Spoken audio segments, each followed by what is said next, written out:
Hello, everybody. Welcome to another session of your favorite podcast called Inspiring Educators. We have another inspirational educator with us. You all know that I have this 10-minute chat before I put the podcast on, and very interesting conversation. Best part, a very full of life person. 5 minutes into the chat, and I knew I feel so full of energy and so happy. So I'm not going to be taking a lot of screen time here. Let me quickly introduce Mr. Gur K Serai, who's the co-chair of Satluj Group of Schools, a very amazing chain of schools that's doing wonderful in northern part of India, and they have impacted hundreds of thousands of learners and their families and their lives. So without further ado, Mr. Gur K Serai, how are you doing, sir? Would love if you could introduce yourself to our audiences first.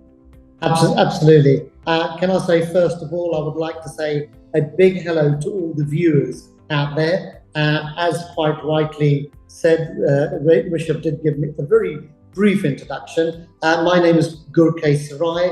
I am one of the co-chairs of the Satluj Group of Schools. Now, the Satluj Group of Schools is one of the largest groups in northern India, which was quite well said. We are scattered in Panchkula, Haryana, Punjab, Himachal Pradesh, Jammu and Kashmir. So we're over 4 states. And I'm very, very proud to say that the school was initially founded by my dad, Sardar Pritam Singh Sarai, and my mum, Mrs. Jagdish Kaur Sarai, way back on the 12th of January 1976 in a very small, humble house in Chandigarh. Now I am proud to say, we're one of the largest schools in northern India, and they call us the educational power hub in terms of schools in northern India. So it's humbling, and it's a privilege to be part of this organization, and it also is a privilege to take on the legacy which was started by my mum and dad and take it to the next level. And I'm also very grateful to work with my brother Krit Serai and my nephew Krit Serai. Now, Krit Serai is the co-chair of the Satluj Group, and also my nephew Krit Serai is the managing director of the Satluj Group. I've also got my sister-in-law, Mrs. Rima Serai as well. So, wife, she will be joining at some stage. You see, that's what I was talking about, Good. Within the first 2-3 minutes, every listener would feel that they know you for so many years, because now we know your family, we know where did you come from, and not many people have that skill of making people to connect with them so quickly. And if that could happen within 10 minutes, and now with wider audiences within the first 2 minutes of our discussion, I'm sure people are going to love this entire discussion that happened between us.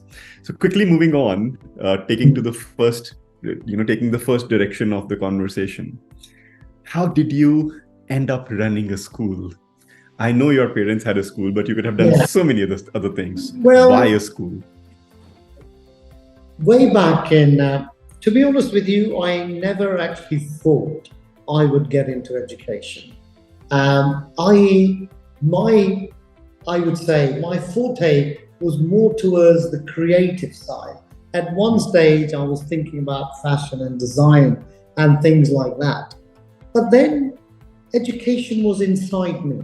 I saw my mum and dad, how they started the school, because we came to India in 1974, both my brother and my sister. So it's 3 of us. So we saw how our parents struggled to build the school brick by brick. And I used to see my dad going on a scooter to pick children up. And he used to knock on the doors of students to come to Satluj, because there is a story to my dad as well. Way back in 1974, when he arrived from the UK, he was a professor at Reading University, UK. Now, we had the managing committee of Guru Nanak Public School, which is a very large school in Chandigarh. At that time, it wasn't.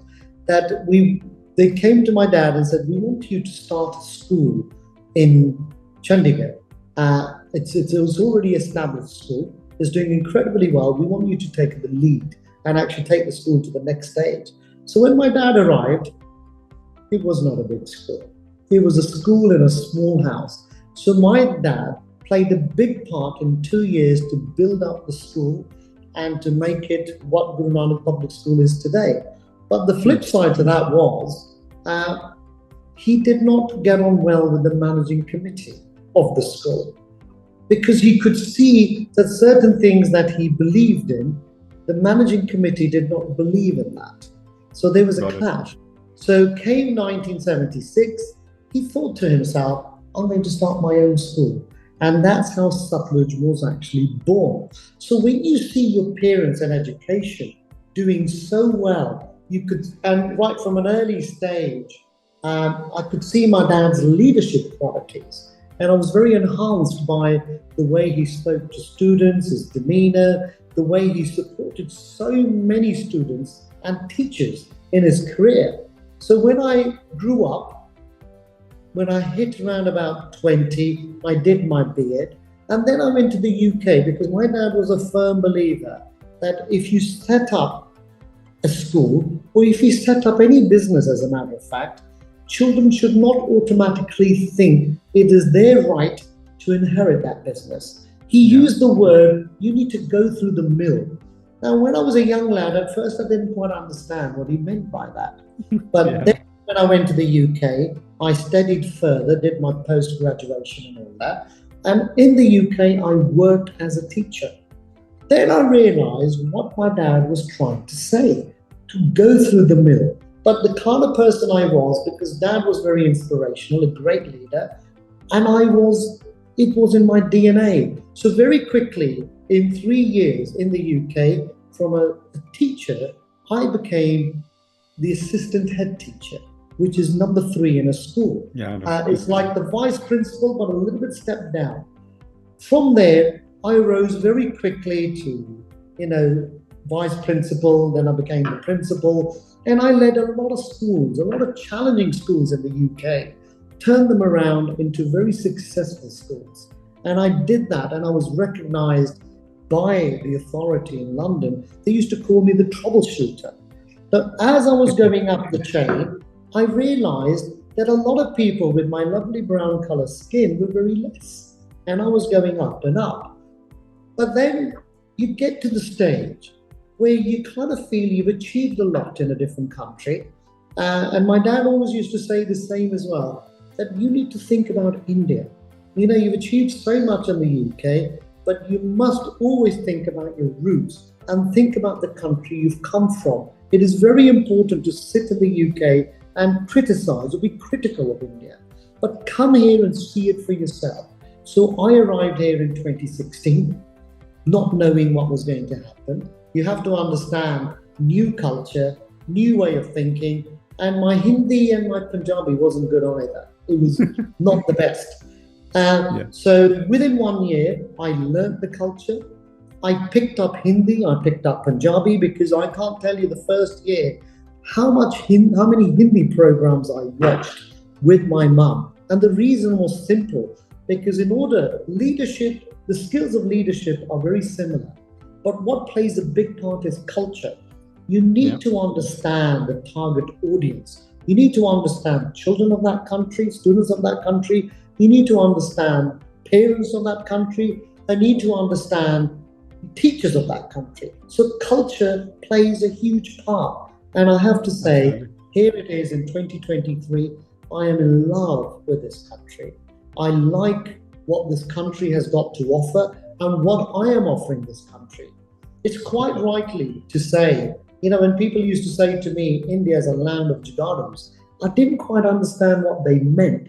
But now that I live here, I work here, we are by far, and no disrespect to any of the countries out there, but India at this stage, and the G20 summit clearly showed that as well, that India now is an enterprising country and is at the forefront of technology, and we're actually really catching up in terms of education as well. And the reason is simple. We've got the youngest working population in the world. We've got people who've got fire in their belly. And one of the biggest blessings we've had is post-COVID, the technology that has come in a big, big way. It has upskilled our teachers. As a result, it's upskilling our students. And we are a country which is not going to look back. The future quite rightly, and this is what they said at the G20 summit, belongs to India. And I'm actually proud to say that I am part of that future. I'm playing a significant part, not sitting on the other side of the fence, being critical, but actually in the country, doing the best I can and shaping the lives of future citizens. And I'm very humbled by that. Amazing. And I think most of us, in me and the listeners and the entire team at Suraasa, we feel, we don't just feel the same, but we are rooting for the same. We are, pushing for the same. And we all want to do much more for the country, for ourselves, and make India, the most successful, future-ready country, right? And when you run schools, I'm sure for you, it's not just about hoping and wishing. For you, it's about creating that, because you get these thousands of young people, young students who look up to you and say, Mr. Gur or calling you sir, that tell me, show me the direction, where should I go next? And, for us, having that vision is great. But then at the end of the day, your vision and their reality has to be bridged by these outstanding teachers that you have. Yeah. What do you do about, making sure that your teachers, Satluj educators, are always at the forefront, at the helm of creating the best citizens for India? Would love to know about that. I tell you what, it starts from the recruitment process. You have to have a robust recruiting system. That's very, very important. And sometimes with the best recruitment in the world, you are not able to find the best teachers. That is a fact as well. So looking at the Satluj Group, we value experienced teachers, but we also value teachers who've actually just maybe joined the profession about maybe a year or something ago. So we marry both of them together. Within our system, we have got a very rigorous training program. It is not just about appointing good teachers after recruitment. It's about training them, giving them the opportunities, the guidance, the advice, sometimes even making them those super teachers. The way they look, because it is a well-known fact, you should never judge a book by its cover. But what are we doing in the 21st century, particularly from a young student's perspective? Students of today, and I said that in one of the conferences as well, they want a Shah Rukh Khan, they want a John Abraham, they want Deepika Padukone or something on those lines. I'm not saying you have to look like that, but you have to have that image and you have to have that charismatic personality in order to do that. Sometimes the best looking people may not be the best teachers, but that's where you enhance them to make them super. So there have been cases where I felt that maybe the teachers are not doing as well. We put them in a training program, which is called the Satluj training program. And we have a less experienced teacher attached with an experienced teacher. So when we feel that they can independently take classes, they are well motivated, they know what we expect, you have to have clear expectations. An organization which doesn't have clear expectations, doesn't have a clear vision, there is no way you can get there. Teachers need to know what is expected from them. So then comes the whole process of the day-to-day, the planning, looking at short-term planning, long-term planning, weekly planning. Teachers need to come prepared and they need to be very confident with technology. Now, if you, in this world, smartboard is like an accessory. It's like using a pen.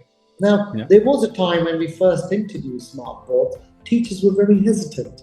But I have to say, post-COVID, it's a totally different world. Yeah. And these days, the young teachers you appoint, they may not have seen a milk bottle, but I'm sure they've seen a tablet. That's how things are now. We are living in this world of AI, VR, and so forth. So much is happening. So you need your staff to be on top of that.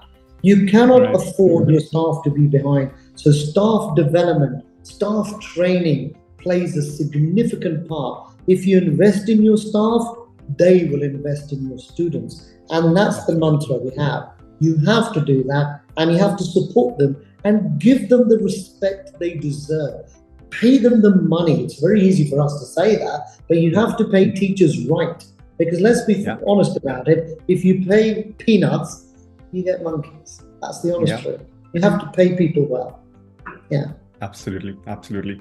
And, every single thing that you said, right, from recruiting, training, investing in them, identifying the right people, and then nurturing them and building them to build the organization that you're building. That entire process, every single part is so important. And the motivation, that's very important. Motivating them, creating that razzmatazz in an organization. Yeah. And people also need to know that there's movement within an organization.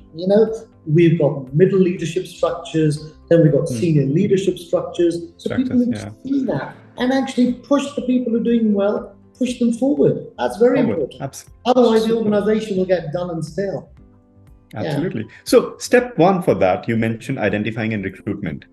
Yeah. Let's say if a teacher comes to you, what would be those 2 or 3 things which you see in a teacher and I want this person? Or what would be those 2 and 3 things in a person that you see in a person you say, this person might have everything else worked out, I don't want this person. So what 3 must-haves for somebody to be a Satluj teacher, and 3 put-offs that somebody has that and they cannot be a Satluj teacher? Well, it goes without saying, you have to be B.Ed. Without B.Ed, you can't recruit anyone. All our schools are CBSE schools, and one of the minimum requirements these days is B.Ed, and that's a must-have. You need that. The other thing I would always say to people when you recruit, never judge a book by its cover. As individuals, we can be very judgmental. We can look at someone. I know earlier on I mentioned how students perceive that. I'm not saying you need to look like Shah Rukh Khan, but what I'm trying to say is you need to have that charismatic personality that you can engage and hold the interest of students. Well, then comes, like a lot of organizations, we have a verbal test. That is a must. That comes through interview and dialogue. Then we have a written test. Then we have a demo, a teaching demo, because we want to see whether this teacher can teach or not. And through the interview, you can also gauge what kind of interests a person has. It's not just about teaching, it's about what other hobbies do you have.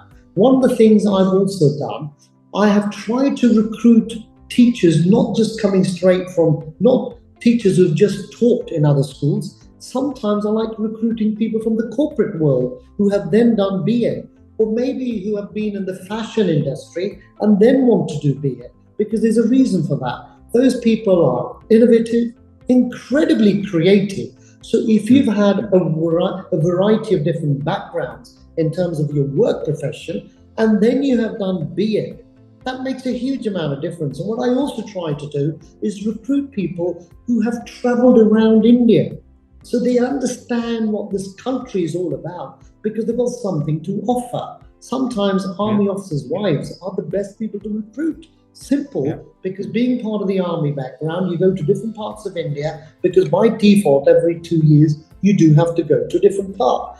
Now, someone who moves to a different location after every 2 years, what other qualities do they possess? They're adaptable, they are incredibly flexible, and they have to get on with what they have to do. So they're more positive people.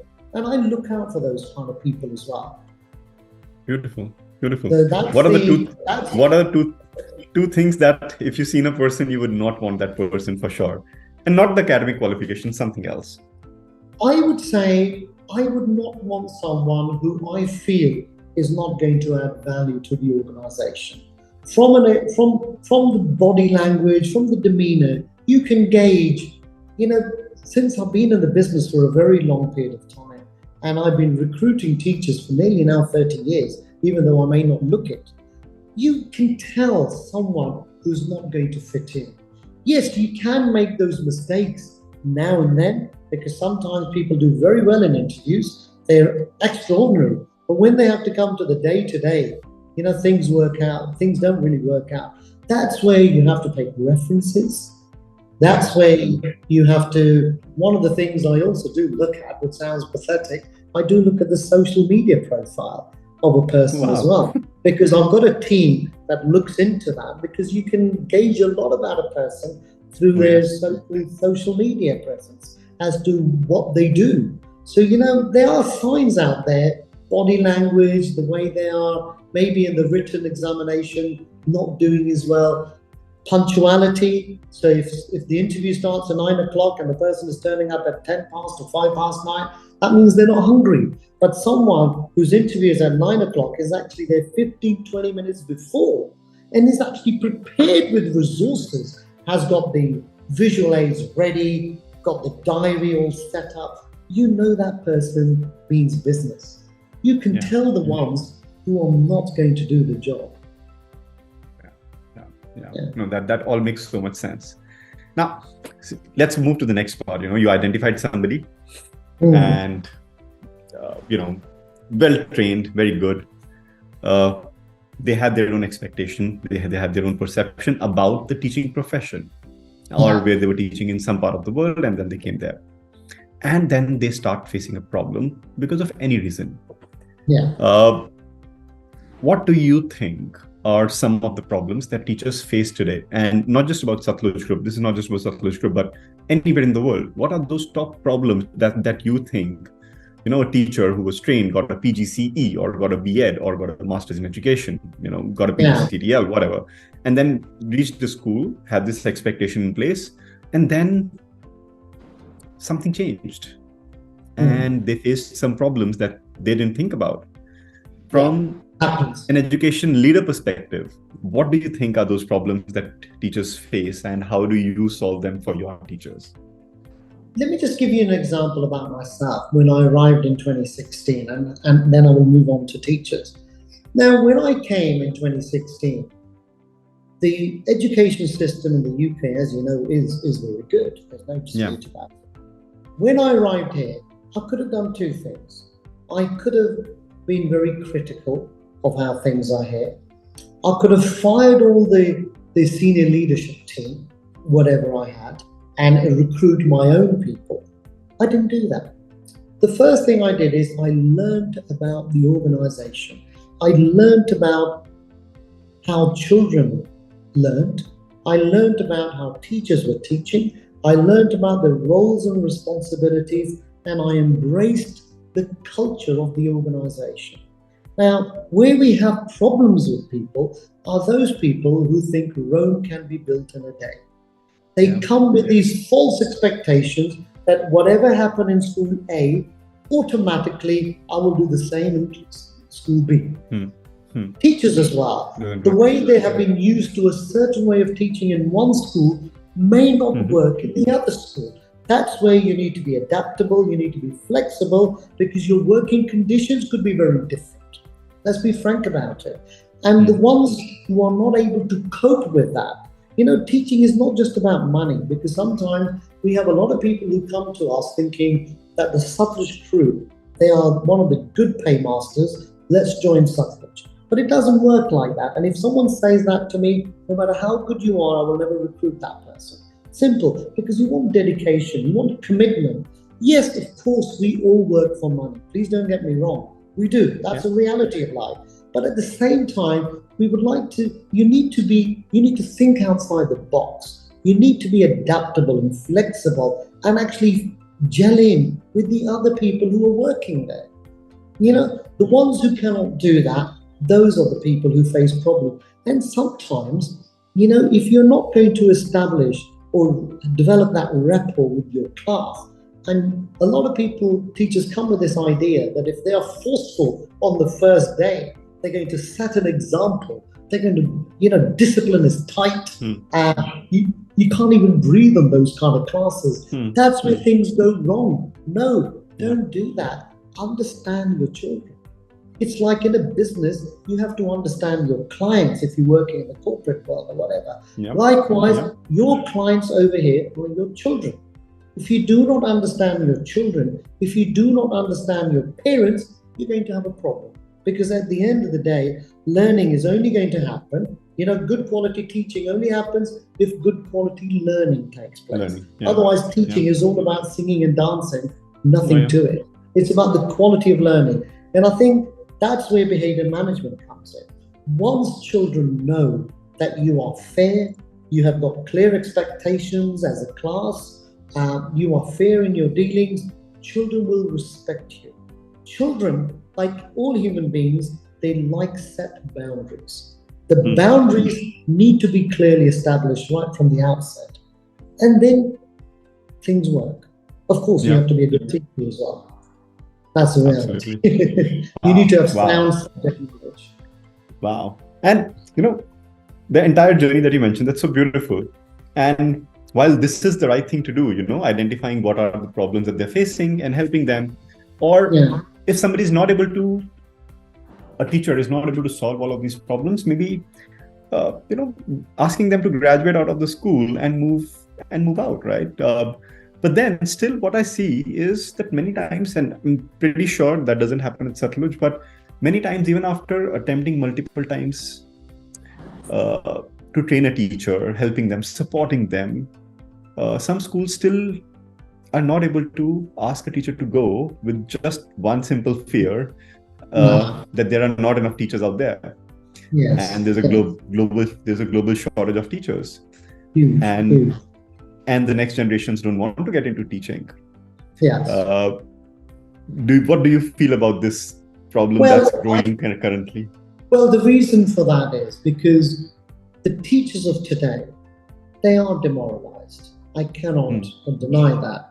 And there is that lack of respect as well, because the teachers, the respect they had of teachers previously, now the current generation doesn't have that respect.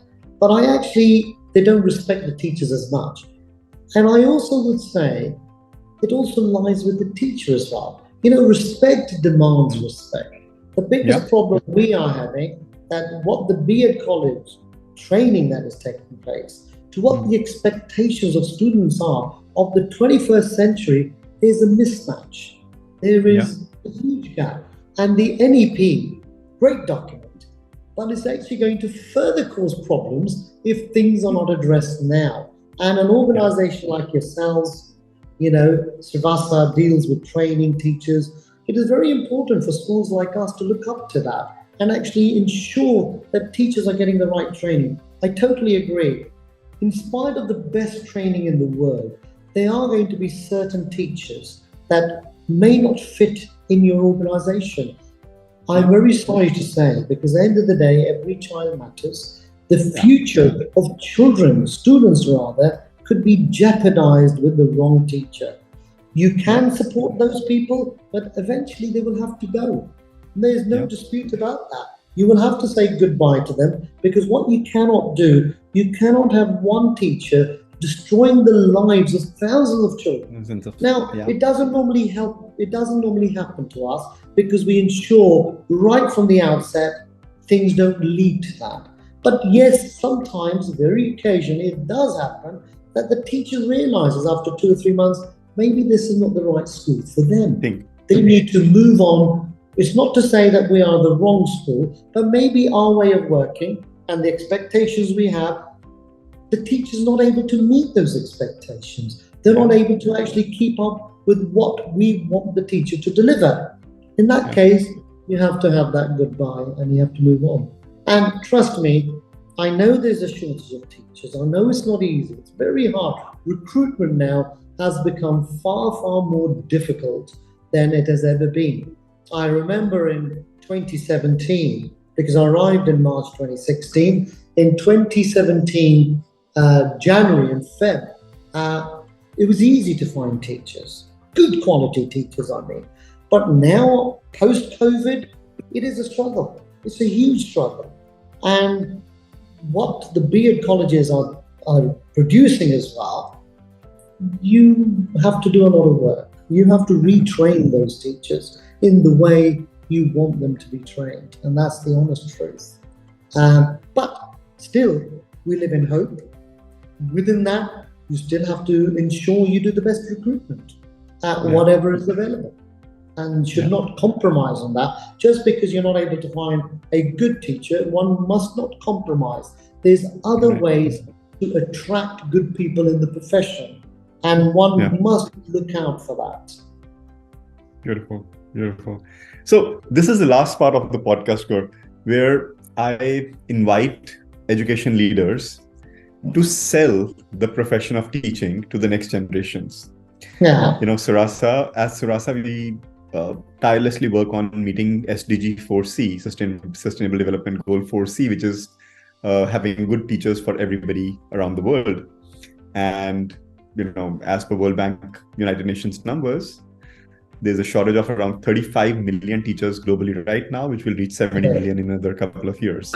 So it becomes our responsibility collectively to sell the teaching profession to the next generations.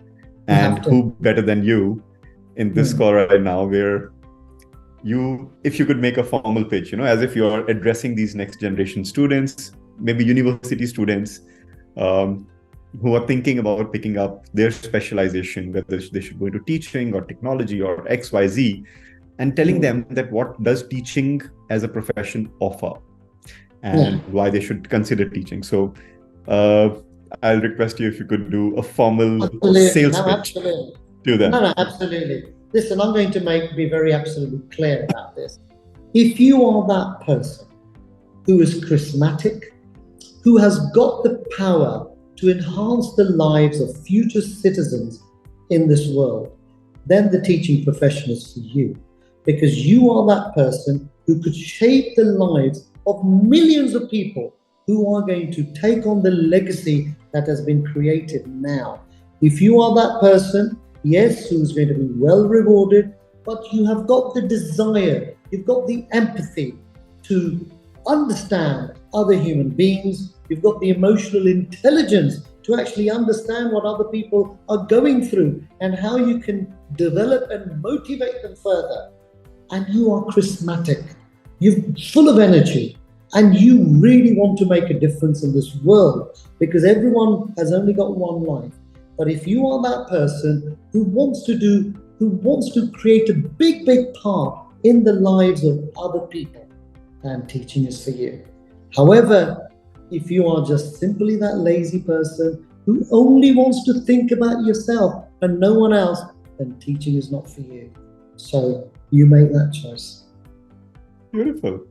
Thank you so much. Thank you so much. And I think this is a very good pitch. We are going to be someday, we'll, pick up all of the pitches of different education leaders, make a montage out of that, play it at Times Square in the US, play it in different prominent places around the world, and let the next generations get motivated about becoming a teacher. Well, it's a very rewarding profession, and I say that to everyone. If someone says to me now, if you could turn back the clock, would you do anything else apart from teaching? I would say no, because I have been the lucky man who has shaped lives of so many students. And I'm going to continue to do so till whatever life God gives me, because I'm passionate about it. The day I don't step into a school, I feel I have missed something. The day I see children, learning something new, and they are so excited about it, it gives me the biggest happiness. And quite frankly, that's the kind of teachers we need, who can think outside the box, motivate and empower other people. It's very difficult to empower other human beings, but if you've got that skill, then certainly teaching is for you. Goes without saying. Superb. Yeah. Thank you so much. Thank you so much for sharing that, Gur. I know we would love to continue on and on, but we'll have to stop that dosage of energy for all the listeners here. And all the listeners, I'm sure you can come back to this podcast, this episode over and over again to get that infectious smile, get that infectious energy for ourselves, and be motivated to do more in our teaching professions. With that, I sign off for the day, and very soon I'll see you with another inspirational educator. Till then, have a great one. Bye-bye. Thank you very much.